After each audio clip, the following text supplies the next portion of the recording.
salah satu hiburan manusia di dunia adalah pasar. Karena mereka pada saat ke pasar melihat sesuatu yang menyenangkan hati mereka, membeli kebutuhan-kebutuhan, bertemu dengan orang-orang mungkin yang dia ingin temui, atau bahkan mendapatkan pengalaman-pengalaman baru, suasana baru, dan seterusnya. Banyak fasilitas-fasilitas yang di dunia yang sebenarnya Allah subhanahu wa ta'ala juga memberikannya di akhirat. Sebagaimana kita tahu di surga ada makanan, ada pakaian, ada tempat tinggal.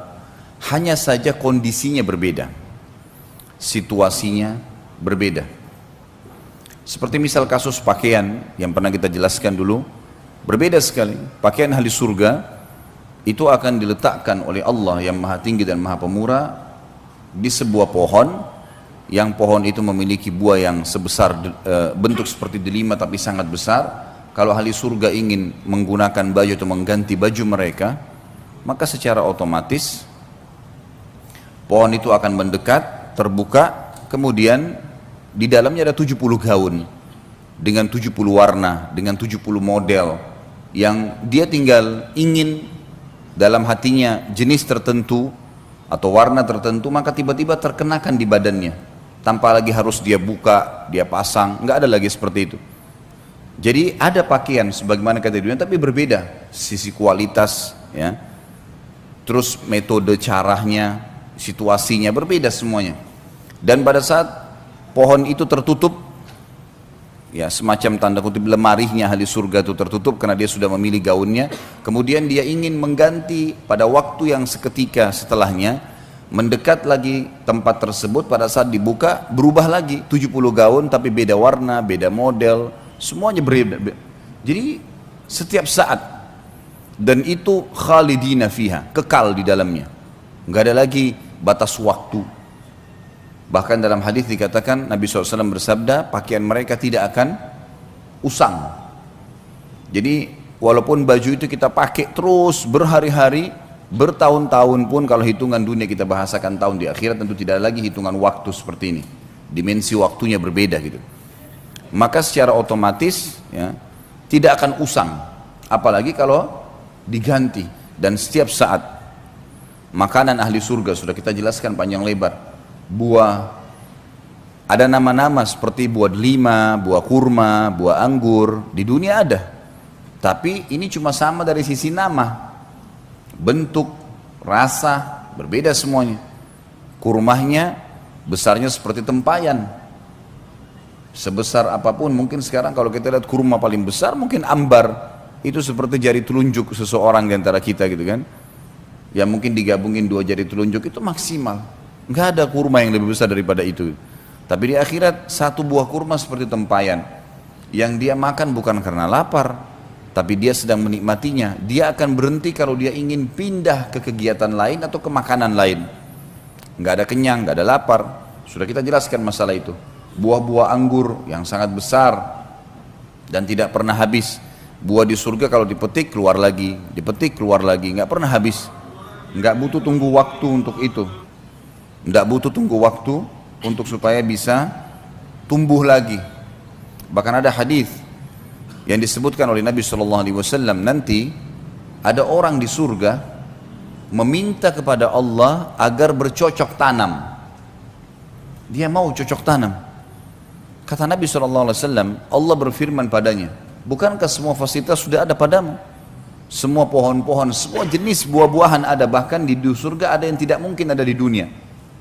Jenis buah-buahan yang tidak bisa dibayangkan, karena semua di surga tidak pernah mata lihat, tidak pernah telinga dengar, tidak pernah terlintas dalam hati manusia. Sebagaimana dalam hadis disebutkan. Lalu kemudian Nabi SAW mengatakan kepadanya, kepada kita semuanya, orang ini berkata kepada Allah, ya Allah, tapi saya ingin, jiwa saya ingin sekali punya pohon-pohonan. Maka Allah Subhanahu wa taala memberikan kepadanya sebuah biji, yang biji itu ditanam oleh dia di tanah surga, kemudian tiba-tiba tumbuh menjadi pohon yang besar, tiba-tiba berbuah pada waktu itu juga. Sampai Nabi SAW sempat tersenyum pada saat itu, karena luar biasanya fasilitas di surga. Tidak butuh tunggu waktu, ditanamkan bibit tersebut, kemudian tiba-tiba jadi pohon besar, tiba-tiba berbuah dan tiba-tiba dinikmatin sama dia. Ada seorang Arab Badui hadir di majelis Nabi SAW berkata, ya Rasulullah, pasti itu orang Ansar. Itu orang yang minta sama Allah itu orang Ansar. Orang Ansar penduduk Madinah. Karena mereka rata-rata petani kan. Akhirnya membuat semua sahabat tertawa pada saat itu. Tapi ini contoh saja bagaimana di surga itu fasilitasnya sangat luar biasa. Batang-batang pohon yang sudah kita bahas pertemuan yang lalu. Semuanya batang pohon kita di dunia umumnya memiliki kulit yang keras atau mungkin pun kulitnya lembut seperti pisang misalnya, tetapi juga basah dan segala macam hal yang mungkin memiliki banyak hal yang membuat manusia tidak ingin memegangnya, ada getah dan seterusnya. Tapi kalau di surga batang pohonnya emas, sulit dibayangkan batang pohonnya emas tapi bisa berbuah, kuasa Allah Subhanahu wa taala, tidak ada yang mustahil, gitu kan? Dan kita tidak perlu heran hal-hal yang seperti ini teman-teman sekalian, karena Allah Maha Kuasa dan kita memang ini dasarnya manusia, anak Adam penghuni surga. Kita di tempat kita memang di sana. Ya. Ayah kita Adam alaihissalam diturunkan dengan istrinya Hawa ke muka bumi, kemudian akan kembali ke sana. Cuma sedikit cobaan di sini sekarang, ini loh perintahku kata Allah, untuk kembali ke tempat kalian, bahkan bisa meninggikan derajat-derajat kalian, lakukanlah ini, itu dan seterusnya. Ya, ketaatan-ketaatan dan tinggalkan kemaksiatan. Tapi orang yang bangkang tidak akan ke sana loh ya, tidak akan kembali ke tempatnya, dia akan kembali ke neraka, tempat siksaan yang sudah disiapkan sebagaimana sudah panjang lebar kita jelaskan. Semua fasilitas di surga, fasilitas yang tidak bisa dibayangkan, susah sekali ya, dengan dibayangkan. Tetapi kita imani, karena keimanan akan memudahkan kita untuk meyakininya. Ya. Contoh misalnya air yang kita bahas. Bagaimana bisa ada air jalan di depan mata seseorang ahli surga di istananya tanpa tersentuh tanah, dan dia bisa mengambilnya tanpa tertumpah di lantainya, gitu kan? Itu semua sudah kita jelaskan panjang lebar. Semua ini saya review kembali dan masih banyak yang kita tidak reviewkan tentunya, untuk menekankan sebuah poin. Pada saat kita membahas pasal ke-22 tentang masalah pasar ini, jangan dibayangkan seperti pasar kita yang becek, yang kotor, ya. Atau mungkin hanya seperti mall, orang masuk kemudian lula-lalang, toko bersebelah-sebelahan, bukan itu. Memang disebutkan dalam hadis masalah pasar, tetapi di sini tidak ada transaksi. Pasar ini tujuannya hanya dijadikan oleh Allah yang Maha Tinggi dan Maha Pemurah sebagai tempat pertemuan ahli surga. Dan umumnya ini didatangi oleh kaum laki-laki di surga. Kaum wanita mereka tinggal di istana. Inilah yang akan kita bacakan hadisnya. Hadis diriwayatkan oleh Imam Muslim. Anas bin Malik radhiyallahu anhu meriwayatkan sabda Rasulullah sallallahu alaihi wasallam, sesungguhnya di surga terdapat pasar. Mereka mendatangi pasar tersebut setiap Jumat. Lalu berhembuslah kepada mereka angin dari arah utara, dan hembusan angin tersebut mengenai wajah dan pakaian mereka sehingga mereka bertambah indah dan tampan. Ini jelas yang dimaksud adalah kaum laki-laki. Mereka bertemu, mereka keluar, mereka bertemu di situ. Kata sebagian ulama hadis maksudnya mereka saling kenalan, ya, satu sama yang lain. Karena ada kaum-kaum sebelum kita yang beriman, kaumnya Nabi Nuh, kaumnya Nabi Shu'aib, kaumnya Nabi Saleh. Kita sama-sama di surga, maka kita berkenalan sama mereka, dan itu setiap Jumat. Tentu di surga sudah tidak lagi sholat Jumat, gitu ya. Tapi mereka bertemu. Satu-satunya ibadah yang tertinggal yang kita lakukan di dunia dan akan ada di surga adalah zikrullah. Karena kita selalu berzikir, bersyukur kepada Allah SWT pada saat itu. Kemudian mereka pulang menemui istri-istri mereka dalam keadaan semakin tampan dan mempesona. Berarti jelas ini kaum laki-laki ya. Karena para istri mereka menunggu di rumah atau di istananya. Melihat itu, istri-istri mereka berkata, demi Allah, engkau semakin bertambah indah dan mempesona setelah meninggalkan kami. Tadi baru keluar menuju ke pasar, kemudian sekarang balik, tambah tampan, berubah. Ya. Ini bukan karena pergi salon suaminya, ya. Kemudian baru cukur baru, ya. Enggak. Kadang-kadang orang kalau pergi salon, cukur balik, masih ada saja harus mandi, gerak.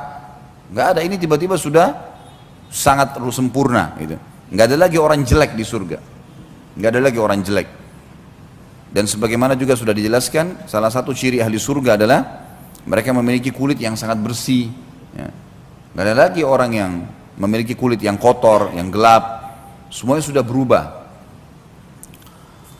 Dan pada saat itu Allah yang maha tinggi dan maha pemurah juga menjadikan para istri di istana-istana mereka berubah juga tiba-tiba menjadi lebih cantik dan lebih mempesona dari sebelumnya. Karena para laki-laki penghuni surga berkata, demi Allah, engkau juga semakin bertambah indah dan mempesona setelah kepergian kami. Dan ini sekali lagi ya, tanpa melalui proses. Dalam arti kata, ya Allah SWT ubah menjadi tiba-tiba lebih tampan, lebih segar, ya, lebih bersih, lebih rapi, ya. Semuanya tiba-tiba seperti itu dengan kuasa Allah Subhanahu wa taala. Karena memang surga tempat kenikmatan. Makanya Imam Ahmad rahimahullah mengatakan tempat istirahatnya orang mukmin di surga. Dan bumi ini, dunia ini bukan untuk istirahat. Salah. Kalau ada orang mukmin terus berlihai-lihai, malas, tidak sholat malam, tidak baca Quran, tidak hadir majelis ilmu, tidak puasa, maka ini orang yang salah ini. Karena dia harus tahu perbuatan-perbuatan ini yang membuat dia nanti mendapat derajat yang tinggi di surga. Di sana saatnya istirahat. Ya. Sekarang kita bekerja, seperti kita lagi keluar pagi, bekerja ke kantor, kita ikut jalan macet, apalah segala macam rintangannya, suka dukanya, hujan, segala macam, bekerja capek, pulang malam istirahat di rumah. Rasionalnya begitu. Jadi memang saatnya kita bekerja, Bapak Ibu sekalian, jangan malas-malasan. Sholatlah, puasalah, ya, sedekahlah, zikirlah, bacalah Al-Quran, hafal Al-Quran itu. Jangan penyesalan nanti terakhir baru datang. Ini rugi sendiri kita nanti. Ya. Karena penyesalan nanti terakhir teman-teman sekalian. Walaupun orang masuk ke dalam surga disepakati oleh para ulama, tidak ada orang ahli surga menyesal. Karena nikmat yang paling rendah pun di surga sudah membuat mereka sangat puas. Tetapi perlu kita renungin, selama kita masih hidup di dunia dan kita punya peluang untuk meninggikan derajat kita, kenapa enggak? Kenapa tidak kita lakukan? Apa sih yang membuat tidak mau sholat duha, tidak mau sholat sunnah qobliyah, tidak mau sholat sunnah ba'diyah? Berapa lama dikerjakan? Dan itu kalau dinikmatin akan jadi nikmat itu. Sampai Nabi SAW mengatakan dalam hadis, innama ju'ila qurratu aini fis shalah. Allah telah menjadikan kenikmatan hidupku di sholat.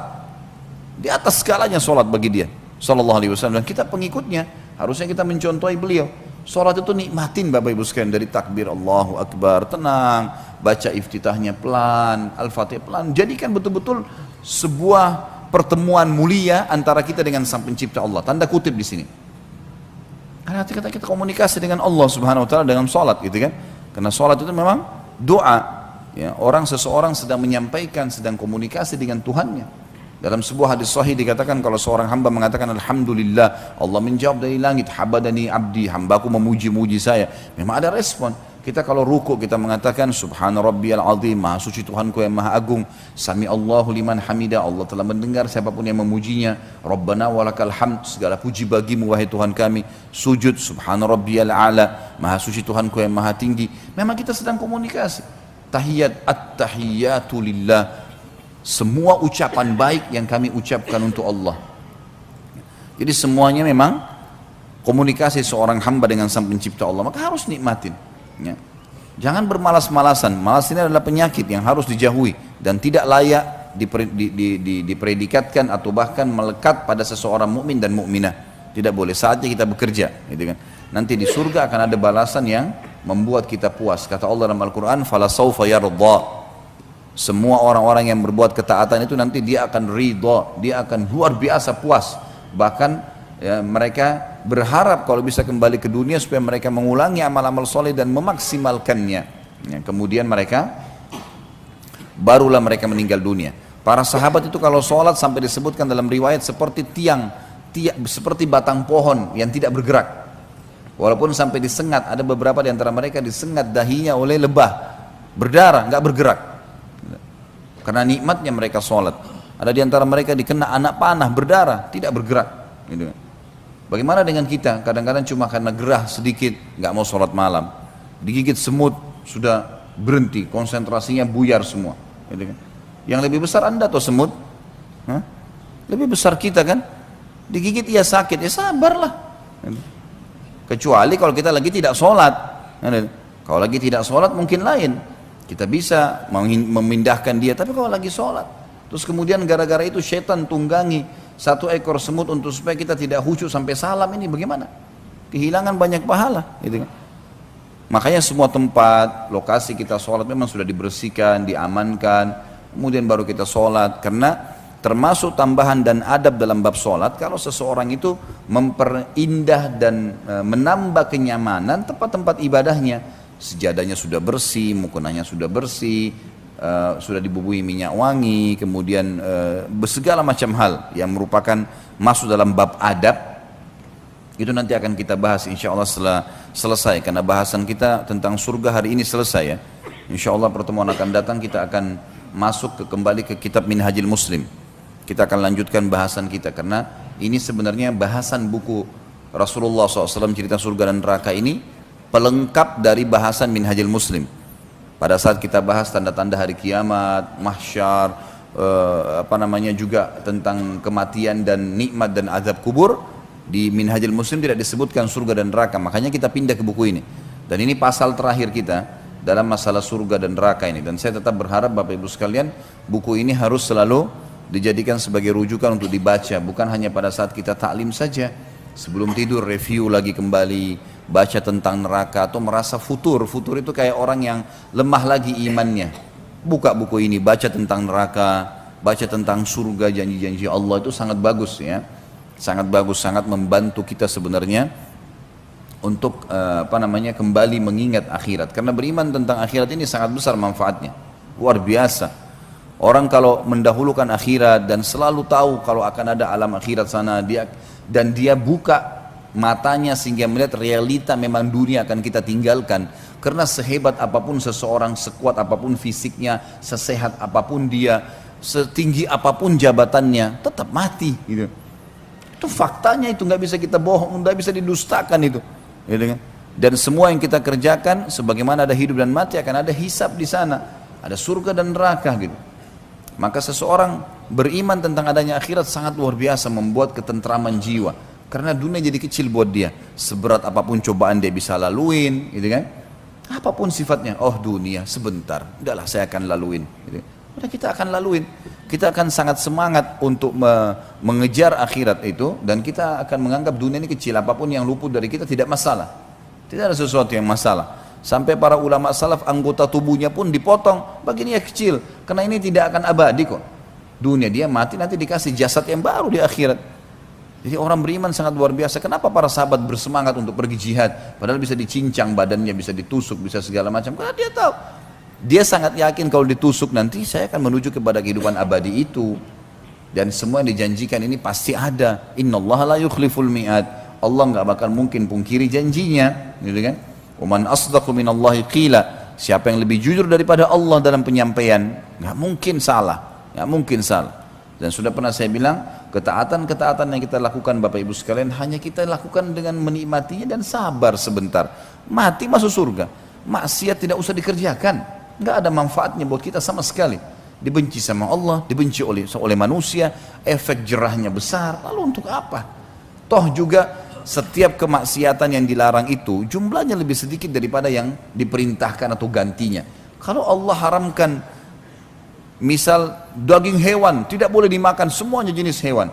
Allah ciptakan miliaran hewan. Lalu Allah berikan kita hawa nafsu mau makan daging. Susah, memang berat. Tapi enggak, Allah haramkan babi, Allah ganti dengan sapi, ayam, kuda, kelinci, ikan, banyak gantinya. Lalu untuk apa kepada yang haram yang sedikit itu, untuk apa? Khamr dilarang, baik ada gantinya susu, sirup, madu, banyak gantinya. Terus kenapa harus nyorot yang sedikit itu? Gitu. Sementara orang kalau lakukan kemaksiatan Allah benci dan akan ada hukumannya, serta di mata manusia juga tidak disuka. Orang yang suka dusta, orang yang suka ganggu orang lain, sibuk mencari fitnah, aib-aibnya orang lain, memfitnah dan seterusnya, tidak ada orang yang suka. Kalau ada orang yang mendekat pun itu karena ada masalah dunia. Coba kalau seandainya dia sudah bangkrut atau dia sudah tidak punya jabatan, orang semua menjauh dari dia. Tapi orang beriman, subhanallah, ada harta nggak ada harta, kalau dia orang soleh atau soleh, orang suka. Oh si fulan, oh itu masya Allah tuh orang soleh, orang suka. Allah SWT berikan fitrahnya begitu. Sabar, sabar sedikit. Dan pernah saya jelaskan sabar itu dalam 3 hal. Sabar dalam mengerjakan ketaatan kepada Allah, memang butuh sabar. Hadir di majelis ilmu, duduk 2 jam, 3 jam, sabar memang. Tapi efeknya kan besar, gitu kan? Kita puasa, sabar, 14 jam gak makan dan minum, sabar. tahan, sabar. Kemudian kita sholat malam, sabar, memang ngantuk, tapi bangun, sholat. Azan ke masjid, di rumah aja hujan, tapi sabar, jalan, sabar. Nggak ada sesuatu yang rugi kok, gitu kan? Sama yang kedua, sabar terhadap meninggalkan maksiat. Ada penawaran, semua kita pasti terlintas dalam hidupnya, penawaran berzina, penawaran bohong, penawaran riba, penawaran buat nota palsu, banyak itu pasti. Karena syaitan, musuh kita selalu menawarkan itu kepada kita. Tinggal kita sabar, tolak, jangan mau. Selesai. Apapun godaannya jangan mau, komitmen, jalan. Oh ini Allah haramkan, saya nggak mau. Dan yang ketiga, sabar dalam semua cobaan. Apapun cobaan sehari-hari kita, sakit, gangguan orang, ghibah, sudahlah, anggap itu sebagai warna kehidupan. Sudahlah, kita lagi jalan macet, ya sudahlah, jalan, nanti akan jalan keluarnya ada kok. Kita ngoceh-ngoceh juga, macet tetap nggak bisa berubah. Ya. Sabar saja, nanti kita akan dapat jalan keluarnya. Kan gitu. Lebih baik orang menikmatinya, beda dengan orang yang tidak menikmatinya. Sudah, apa boleh hujan, ya sudah. Gerutu sampai ke rumahnya hujan, udah basah. Ya, pikirannya jadi kalut, ya, memungkiri takdirnya Allah, banyak masalah.